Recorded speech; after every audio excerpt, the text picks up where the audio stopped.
பரந்தூர் விமான நிலையம் வந்துட்டு நன்றி சார் தலைவர் ஒண்ணுமே சொல்லிடாதீங்க. எது அடிச்சு கூட கேட்பாங்க, அப்பையும் ஒண்ணும் சொல்லிடாதீங்க. பாத்தீங்கன்னா கச்சத்தீவை மீட்போம் அப்படின்ற தொடர்ச்சியா சொல்லிருந்தாங்க. ஆனா எதுவுமே நிறைவேற்ற இந்த அரசு என்ன மாதிரியான செயல்பாடுல இருக்க போகுது? அத பத்தி இப்ப பேச முடியாது. No comments. அடிச்சு கூட கேட்பாங்க, அப்பையும் ஒண்ணும் சொல்லிடாதீங்க.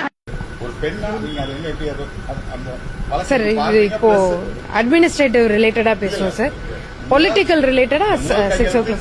அடிச்சு கூட கேட்பாங்க, அப்பையும் ஒண்ணும் சொல்லிடாதீங்க. சார் பிஎம் என்ன சொன்னார் சார்? சார் பிரஸ் மீட் பண்ணுங்க சார். சார் அடிச்சு கூட கேட்பாங்க, அப்பையும் ஒன்றும் சொல்லிடாதீங்க. ஹாய் ஹலோ வணக்கம் மக்களே. ஸோ இந்த வீடியோவில் நம்ம என்ன பார்க்க போகிறோம்னா, இந்த வீடியோவில் 2-3 விஷயத்தை பற்றி டிஸ்கஸ் பண்ண போகிறோம். குறிப்பாக பார்த்திங்க அப்படின்னா ஆர்சிபி வந்து வின் பண்ணிட்டாங்க. அதுக்கு இவனுங்க பண்ணியிருக்கானுங்க பாருங்கள் ஒரு கலவரம். சத்தியமாக சொல்கிறேன், இவனுங்களுக்கெல்லாம் மூளை இருக்கா இல்லையா, இல்லை என்ன நினச்சிக்கிட்டு இருக்காங்கன்னு சத்தியமாக புரியவே இல்லை.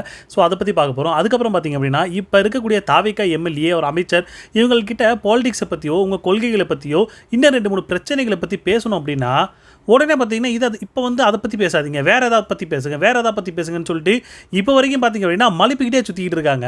ஸோ அது என்னன்றதை பார்ப்போம். நார்மலாக பார்த்திங்க அப்படின்னா ஒரு விஷயத்துக்கு நம்ம உள்ளே போகிறோம் அப்படின்னா ஃபஸ்ட்டு ஓரளவுக்கு அதை பற்றி நம்ம தெரிஞ்சுக்கிட்டு தான் நம்ம வந்து அந்த விஷயத்துக்குள்ளே போகணும். ஆனால் இப்போ இங்கே இருக்க தாவேகா என்ன பண்ணுறாங்க அப்படின்னா, நாங்கள் வந்து ஜெயிச்சிட்டோம், ஃபஸ்ட்டு ஜெயிச்சிடுவோம், அதுக்கப்புறமா இப்போ கற்றுப்போம், இப்போ தான் சார் நாங்கள் கற்றுக்கிட்டு இருக்கோம், அதுக்கப்புறம் நாங்கள் வந்து எல்லாமே பண்ணிக்கிறோம் அப்படின்ற மாதிரி ஒரு விஷயம் சொல்லிகிட்டு இருக்காங்க. ஒரு விஷயம் புரியவே இல்லை. அதாவது அரசியல் அப்படின்றது வந்து முதல்ல கற்றுக்குங்க, அதை பற்றி தெரிஞ்சுக்குங்க, அதுக்கப்புறம் உள்ளே வாங்கன்னு சொன்னால் நாங்கள் அதுக்கப்புறமா கற்றுக்குறோன்னு சொல்லிட்டு ஒரு விஷயத்த சொல்லிகிட்டு இருக்காங்க. இதுக்கு முன்னாடி எம்எல்ஏ எல்லாம் இருந்தது கிடையாது. எங்க குடும்பத்திலேயே அரசியல்லாம் யாருக்கு என்னன்னு தெரியாது. முதல்ல அரசியலுக்கு வந்தோம், முதல்ல எம்எல்ஏ ஆயிருக்கோம் நாங்களாம். அப்ப இதையெல்லாம் கத்துக்கிட்டு இருக்கிறோம். அதற்கான டைமை கொஞ்சம் கொடுங்க.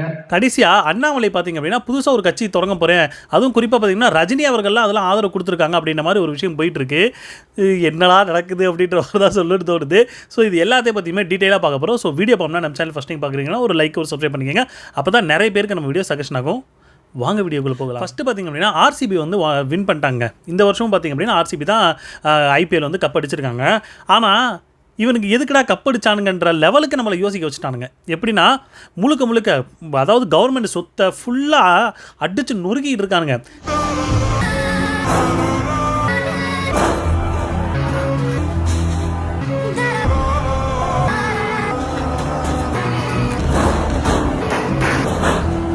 செலிப்ரேஷன் பண்ணலாம், அது வேறு விஷயம். செலிப்ரேட் பண்ணுறீங்க அப்படின்னா உங்களுடைய சந்தோஷத்தை வந்து கொண்டாடுறீங்க, அது ஓகே, ஒன்றும் பிரச்சனை இல்லை, அது வேறு விஷயம்.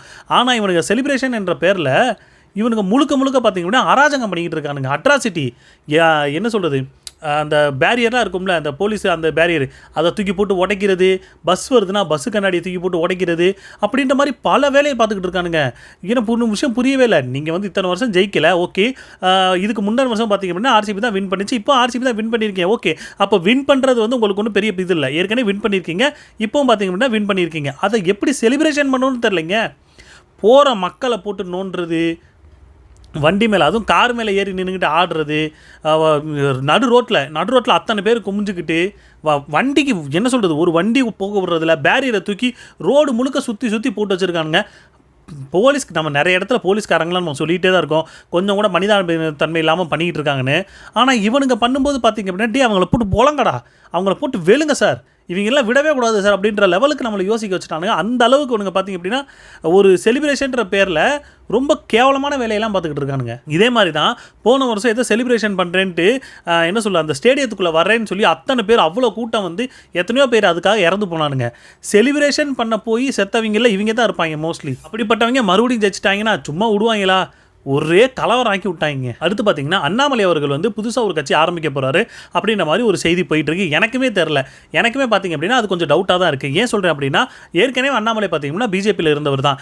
இப்போ அவர் எப்படி தனியாக வந்து ஒரு கட்சி ஆரம்பிக்க போகிறாருன்னு சொல்லி எனக்கு ஒரு டவுட் இருக்குது. பட் அதுக்கு ஒரு சின்ன சினாரியோ ஒன்று பார்ப்போமே. எனக்கு தெரிஞ்ச நான் என்ன யோசிச்சேன் அப்படின்னா, ஃபஸ்ட்டு வந்து பிஜேபி வந்து விஜய் ஒரு பகடக்காயாக யூஸ் பண்ணுவோம் அப்படின்ற மாதிரி யூஸ் பண்ணியிருக்கலாம் அப்படின்ற மாதிரி ஒரு டவுட் வருது. ஏன்னா விஜய் ஜெயிச்சதுக்கான முக்கியமான காரணமும் பார்த்திங்க அப்படின்னா பிஜேபி அப்படின்ற மாதிரி நிறைய பேர் சொல்லிகிட்டு இருக்காங்க. ஸோ இப்போ பார்த்தீங்க அப்படின்னா விஜய் வந்து காங்கிரஸோட கூட்டணிக்கு போயிட்டாரு. ஸோ இப்போ பிஜேபி என்ன நினச்சிச்சுன்னா நாம ஒரு விஷயத்தை யோசிச்சோம், ஆனால் அது நடக்கலை, பட் நம்ம இப்போ வேற மாதிரி ஒன்று யோசிப்போம் அப்படின்னு சொல்லிட்டு அண்ணாமலையை வச்சு புதுக்கட்சி ஒன்று ஆரம்பிக்க போகிறாங்களோ அப்படின்ற மாதிரி ஒரு டவுட் வருது. ஏன் சொல்கிறேன் அப்படின்னா, அதாவது அண்ணாமலை பிஜேபியிலே இருந்தாங்க அப்படின்னா பிஜேபி, அதாவது அண்ணாமலைக்கு ஒரு கிரேஸ் வந்து தமிழ்நாட்டில் இருக்குது, இளைஞர்கிட்ட ஒரு அளவுக்கு இருக்குன்னு வைங்க. ஆனால் பிஜேபின்னு பார்க்கும்போது அண்ணாமலையை வந்து யாருமே இது பண்ண மாட்டேங்கிறாங்க. ஸோ இதனால் என்ன பண்ணுறாங்கன்னா அண்ணாமலையை தனியாக வச்சு அவரை ஒரு கட்சியை உருவாக்க வச்சு அவர் கூட இந்த இப்போ இருக்கிற ரஜினி, ஏன்னா இப்போ அந்த ஒரு இஷ்யூ தான் போயிட்டு இருக்கு, ரஜினி வந்து அதுக்கு வந்து ஆதரவு கொடுக்குறாரு அப்படின்ற மாதிரி ஒரு விஷயம் போயிட்டு இருக்கு. பட் அது எந்த அளவுக்கு உண்மைன்னு தெரியல. ஸோ இந்த மாதிரி ஒரு கட்சியை உருவாக்கி அதை விஜய்க்கு வந்து எதிராக திருப்புவோம், விஜய் வந்து பார்த்தீங்க அப்படின்னா அவர் வந்து ஒரு கிறிஸ்டியன் அப்படின்ற லெவலுக்கு ஒரு விஷயத்தை கொண்டு போய் இதை மாற்றி விடுவோம் அப்படின்ற மாதிரி ஒரு வேலையை பார்க்குறதுக்கு தான் உருவாக்கி விடுறாங்களோன்ற மாதிரி ஒரு டவுட் இருக்குது. ஏன் சொல்கிறேன் அப்படின்னா, இப்படி தான் இவனுங்க நிறைய இடத்துல பண்ணியிருக்கானுங்க. பிஜேபி பண்ணக்கூடிய வரக்கூடிய எல்லா மாநிலத்திலும் பார்த்திங்க அப்படின்னா இவனுங்க வேறு ஏதாவது ஒரு ரூட்டை வந்து ஃபஸ்ட்டு வந்து விஜய் வச்சு பண்ணலான்னு பார்த்தானுங்க, அது முடியல. இப்போ அண்ணாமலை வச்சு பண்ணலாமான்ற ஒரு ரூட்டில் போயிட்டு இருக்காங்களோன்ற ஒரு டவுட் வருது. அடுத்து பார்த்திங்க அப்படின்னா நம்ம சூர்யா அவர்கள் வந்து இப்போ விஜய் கிட்ட 2 கோடி ரூபா நிவாரணத்துக்கு கொடுத்துருக்காருன்னு சொல்லி ஒரு விஷயத்தை கிளப்பி விட்டுருக்கானுங்க. அது எந்த அளவுக்கு சத்தியமே எனக்கு உண்மைன்னு புரியவே இல்லை. ஏன் சொல்கிறேன் அப்படின்னா, நிறைய பேர் அதை ஃபேக் நியூஸ்னு சொல்கிறாங்க, நிறைய பேர் அது உண்மைன்னு சொல்கிறாங்க. நிவாரணம்னு கொடுக்குறீங்கன்னா எதுக்கு சார் நிவாரணம்னு கொடுக்குறீங்க? சரி, இவர் கொடுத்துட்டாரு, ஓகே, அவர்கிட்ட இருக்குது 2 கோடி ரூபா கொடுத்துட்டாரு, இதை வச்சு எங்களை என்ன சார் சொல்கிறீங்க? அப்போ நாமளும் நிவாரணம் கொடுக்கணும்னு நீங்கள் சொல்கிறீங்களா? நாங்களும் கொடுத்து அதாவது தமிழ்நாட்டில் இருக்கிற கடன் அடைக்கணும். அப்போ இது வரைக்கும் இவங்க வந்து ஆட்டையை போட்டது திமுக அதிமுகன்னு சொல்லி எல்லாரும் அவ்வளோ லட்சம் கோடி ஆட்டையை போட்டாங்க. அதுக்கும் பார்த்தீங்க அப்படின்னா பலிகாடு நாங்கள் தானா? நாங்கள் தான் எங்கள் கையிலேருந்தே நாங்கள் கொடுத்துக்கிட்டே இருக்கிறோம்னா நீங்கள் எதுக்கே நீங்கள் கடன் வாங்கினீங்க? கடன் வாங்கினவங்களுக்கு கட்ட தெரியாதா? அப்போ கடன் வாங்கின சரி, கடன் வாங்கி வச்சாச்சு, கடனில் இருக்குது. இப்போ தான் நீங்கள் சொன்னீங்க வெள்ளை அறிக்கை வந்து நாங்கள் சமர்ப்பிக்க இது பண்ண போகிறோன்ட்டு. அதுக்கு நீங்கள் பண்ணி விட்டுட்டு இதுக்கப்புறம் இது ஏற்கனவே வாங்கியிருக்கிற கடனை எப்படி அடைப்போம், தொழில் முதலீட்டை வந்து நம்ம அதிகரித்து அதில் லாபத்தை வர வச்சு நம்ம வந்து அந்த கடனை அடைப்போம் சொல்லிடலாம். அதெல்லாம் இல்லை, நீங்கள் கொடுங்க, யார் எவ்வளோ கொடுக்குறீங்களோ கொடுங்களேன். இதே மாதிரி தான் ஒரு பையன் 2 வாட்டி நினைக்கிறேன், அது எந்த ஊருன்னு தெரில, எனக்கு சரியாக அது மைண்டில் வரல. அவர் பார்த்திங்க அப்படின்னா ஒரு குறிப்பிட்ட அமௌண்ட்டு கொடுத்து தமிழ்நாட்டோட கடனை அடைக்க போகிறேன்னு சொல்லிட்டு நம்ம தமிழன் படத்தில் விஜய் பண்ணுவார்ல, அதே மாதிரி அந்த பையனும் பண்ணிக்கிட்டு இருந்தான். இப்போ பார்த்திங்க அப்படின்னா சூர்யா வந்து பணம் கொடுத்துருக்காருன்ற மாதிரி ஒரு நியூஸ் போயிட்டுருக்கு. இது எந்த அளவுக்கு உண்மைன்னு தெரிலங்க. அடுத்து பார்த்திங்க அப்படின்னா இப்போ தாவே கூட எம்எல்ஏஸில் நிறைய எல்லாரும் பார்த்துருப்பீங்க, நம்ம கண்டினியூவாக பேசிக்கிட்டே வரோம். யாருக்கிட்ட மைக்கை நீட்டி ஏதாவது ஒரு பிரச்சனையை பற்றி கேட்டோம்னு வச்சுக்கோங்களேன், இது அதுக்கான நேரம் கிடையாது. இப்போ அதை பற்றி பேச வேணாம், பொலிட்டிக்கலை பற்றி இப்போ பேச வேணாம்னு சொல்லி எல்லாருமே சொல்லிகிட்டு இருக்காங்க. இப்போ ரீசெண்டாக பார்த்திங்க அப்படின்னா ஆதவர்ஜுனா ஒரு பேட்டி கொடுத்துருக்காருங்க. அதில் சார் உங்களுடைய கொள்கையை பற்றி அப்படின்னு சொல்ல போகும்போது பார்த்திங்க அப்படின்னா பொலிட்டிக்கலை இப்போ எதுவும் பேச வேணாம், நம்ம வேறு எதை பற்றி பேச வந்திருக்கோம் அதை பற்றி பேசுவோம். நோ பொலிட்டிக்கல் கொஸ்டின்ஸ், இது ஆய்வு எல்லாம் பிரின்சிபல் செக்ரட்டரிஸ் எல்லாம் இருக்கு சார். பொலிட்டிக்கலாக எதுவும் பேச வேணாம் அப்படின்னா நீங்களும் பார்த்தீங்க அப்படின்னா பொலிட்டிக்கல் ஒரு லீடர் தான், பொலிட்டிக்கலாக தான் நீங்கள் வின் பண்ணி நீங்கள் போய் ஒரு இதில் போய் உட்காந்துருக்கீங்க, அமைச்சரும் ஆயிருக்கீங்க, எம்எல்ஏவும் நீங்கள் பொலிட்டிக்கல் மூலமாக தான். அப்போ பொலிட்டிக்கலை பற்றி நீங்கள் எதுவும் கேட்காதீங்க, எதை பற்றியும் பேசாதீங்க அப்படின்னா வேறு எப்போ தான் சார் பேசுகிறது? நீங்களே சொல்லுங்கள். எதை கேட்டாலும் இப்போ அதை பற்றி பேச வேணாம், வேறு எப்போ தான் சார் பேசுகிறது உங்களுக்கு? அங்கிட்டு ஒருத்தர் ஸ்ரீநாத்னு ஒருத்தர் கச்சத்தீவை பற்றி பேசினாலும் நோ கமெண்ட்ஸு. அதுக்கப்புறம் திருவள்ளுவருக்கு எதுக்கு சார் காவி அந்த கலர்னு சொன்னால் அதுக்கும் இது இப்போ வந்து நம்ம அதை பற்றி பேச வேணாம். இன்னொருத்தர் அவர்கிட்ட சார் பரந்தூர் விமான நிலையம்னு கேட்டால் அவர் ஒரே கும்பிட்டுட்டு அவர் கிளம்பி போயிட்டாரு. பரந்தூர் விமான நிலையம் வந்துட்டு நன்றி சார் தலைவர் ஒண்ணுமே சொல்லிடாதீங்க, எது அடிச்சு கூட கேட்பாங்க, அப்பையும் ஒன்னும் சொல்லிடாதீங்க. கீர்த்தனா அந்த அமைச்சர் அவங்க கிட்ட ஒரு கேள்வி கேட்டோம்னா இது வந்து பொலிட்டிக்கலாக இப்போ நம்ம பேச வேணாம், அட்மினிஸ்ட்ரேட்டிவாக பேசுவோம், 6 மணிக்கு மேலே பேசுவோம்னு சொல்லி அந்த அம்மா ஒரு பக்கம். சார் இது இப்போ அட்மினிஸ்ட்ரேட்டிவ் ரிலேட்டடாக பேசுவோம் சார், பொலிட்டிக்கல் ரிலேட்டடாக 6 o'clock அடிச்சு கூட கேட்பாங்க, அப்பையும் ஒன்னும் சொல்லிடாதீங்க. வேற எப்பதான் சார் நாம பேசுறது? எதை பற்றி கேட்டாலும் இப்போ அதை பற்றி பேச வேணாம், வேற எப்போ தான் பேசுறது?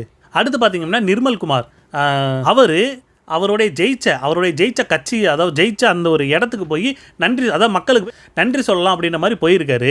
ஆனால் அவருக்கு தெரிய வேணாமா, ஏற்கனவே மக்கள் பயங்கரமான கஷ்டத்தில் இருக்காங்க. குறிப்பாக குடிக்கிற தண்ணி ஒழுங்காக வரமாட்டேங்குது, கரண்ட் ஒழுங்காக இருக்க மாட்டேங்குது, மக்கள் ரொம்ப கஷ்டப்பட்டு இருக்காங்க. குறிப்பாக குழந்தைகள் வச்சுக்கக்கூடிய அந்த தாய்மார்கள் ரொம்ப கஷ்டப்பட்டு இருக்காங்க. அது குறிப்பாக நைட் நேரத்தில் பயங்கரமான கரண்ட் ஆஃப் பண்ணி விட்டுறாங்க. ஸோ அதை தெரியாமல் இவர் பாட்டுக்கு போய் சரி நான் மக்களை போய் சந்திக்க போகிறேன், மக்கள் பயங்கரமான குஷியாக இருப்பாங்க, ஏன்னா நாம தாவேக்கால ஜெயிச்சிட்டோம்ல, தாவேக்கா ஜெயிச்சிட்டா குடி தண்ணி வந்துடும், கரண்ட் வந்து கட்டலாமல் வந்துடும், 200 யூனிட் ஃப்ரீயாக கிடச்சிரும், 2500 எல்லாம் கிடச்சிரும்னு நினச்சிட்டு அவர் பாட்டு போயிருக்காரு.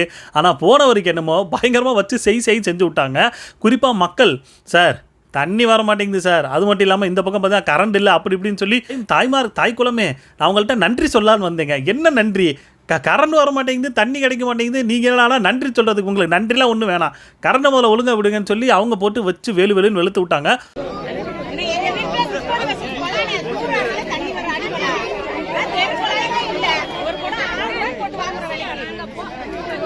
குறிப்பாக நான் சொல்கிறது என்னென்னா, மக்கள் இப்படி தான் இருக்கணும் எனக்கு தெரிஞ்சு.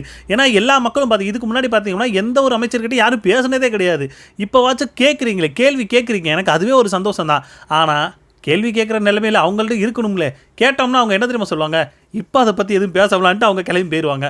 வேறு என்ன நிச்சயம்? கரண்ட்டு சரியாக வர்ற வரைக்கும் பார்த்திங்க அப்படின்னா நீங்கள் கேள்வி கேட்டுக்கிட்டே இருங்க, பேசிக்கிட்டே இருங்க. இன்னொரு பக்கம் பார்த்திங்க அப்படின்னா சிவசங்கர்னு சொல்லக்கூடிய இவங்க அதிமுகன்னு நினைக்கிறேன், அவர் ஏற்கனவே இருந்த முன்னாள் அமைச்சர். அவர் பார்த்திங்க அப்படின்னா தாவேகாவை பற்றி ஒரு விஷயத்த சொல்லியிருக்காரு. என்ன அப்படின்னா, தாவேகாவோட தலைவர் விஜயே கிடையாது. என்னது, விஜய் கிடையாதா? என்ன சார் சொல்கிறீங்க அப்படின்னு. ஆமாம், தாவேகாவோட தலைவர்னு நம்ம பார்க்க போனோம்னா அது ஆதவ அர்ஜுனா தான், விஜய் கிடையாது. விஜயை முன்னாடி வச்சுக்கிட்டு ஆதவ அர்ஜுனா பின்னாடி பயங்கரமாக செயல்பட்டுக்கிட்டு இருக்காருன்னு. தாவேகா அரசின் முதலமைச்சர் விஜய் அல்ல, ஆதவ அர்ஜுனா தான் நிழல் முதலமைச்சராக இருந்து அரசை இயக்கிக் கொண்டிருக்கிறார் என முன்னாள் அமைச்சர் சிவசங்கர் விமர்சனம் செய்துள்ளார். நமக்கும் அந்த சந்தேகம் ரொம்ப நாளாகவே இருக்குது சார், நமக்கும் அந்த சந்தேகம் ரொம்ப நாளாகவே இருக்குது. அது நம்ம சொன்னால் யாரும் கேட்க போகிறது கிடையாது. ஸோ அவ்வளோதாங்க. நீங்கள் என்ன நினைக்கிறீங்க? உங்களுடைய கருத்துக்களை பதிவு பண்ணுங்கள். ஆனால் இன்னொரு விஷயம் சொல்ல மறந்துட்டேன், எந்த டைம்லையுமே எந்த கேள்வி கேட்டாலும் பதில் சொல்கிறதுக்கு இவங்கெல்லாம் நம்ம என்ன சீமானா? அவர் தான் எந்த ஒரு பிரச்சனையாக இருந்தாலும், எந்த விஷயத்துக்காக இருந்தாலும், எப்போ என்ன கேள்வி கேட்டாலும் அதுக்கான பதில் சொல்லக்கூடிய ஒரே ஒரு தலைவர் பார்த்திங்க அப்படின்னா அவர் மட்டும்தான். அவரை தவிர்த்து வேறு யாருக்குமே பதில் சொல்ல தெரியாது. அதே தான் நானும் இப்போ சொல்கிறோம். யாருக்கிட்ட போய் கேள்வி கேட்கணுமோ அவங்கள உட்கார வைக்காமல் இவங்களெல்லாம் உட்கார வச்சா இவங்களோட பதில் அப்படி தான் இருக்கும். என்ன சொல்கிறதுங்க, ஒன்றும் சொல்கிறதுக்கு இல்லை.